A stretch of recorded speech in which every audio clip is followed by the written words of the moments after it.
తప్పు చేసిన వాళ్ళని గత ప్రభుత్వం సంబంధించిన ఇది ఇట్స్ నాట్ అబౌట్ వెండట పగా ప్రతీకారం కాదు, కానీ వీళ్ళని స్వేచ్ఛగా కనుక వదిలేస్తే అదృష్టవశాత్తు ఈ రోజు వాళ్ళకి లేరు. వాళ్ళ కనుక ఉండుంటే వాళ్ళకి నిజంగా వాళ్ళకి సమాధానం చెప్పాల్సిన పరిస్థితి ఉండేది. తప్పించుకొని పారిపోయారు ఈరోజు, తప్పించుకొని పారిపోయారు వాళ్ళు. We have to make them accountable అధ్యక్ష.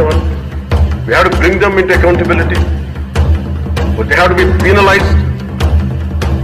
వాళ్ళు దయచేసి గౌరవ ముఖ్యమంత్రి గారికి నేను మీ తరఫు నుంచి దానికి తెలియజేసుకున్న అధ్యక్ష, దయచేసి వీరిని please we have to penalise them sir. వాళ్ళకి సరైన శిక్ష పడాలి సార్. తప్పించుకోవడానికి కుదరస్తారు.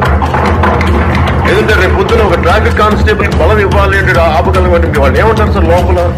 నేను చిన్నపాటి కానిస్టేబుల్ అయితే నాకేమనిపిస్తుంది, మీరు పెద్దోళ్ళు అయితే వదిలేస్తారు, మమ్మల్ని అయితే పట్టుకుంటారండి. మనకు రూలింగ్ కి, గవర్నెన్స్ కి, అడ్మినిస్ట్రేషన్ కి నైతిక బలం పోతుంది.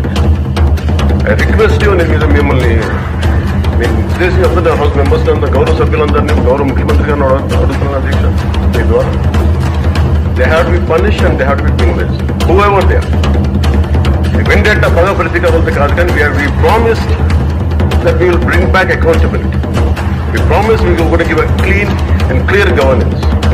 We have to live up to it. Thank you.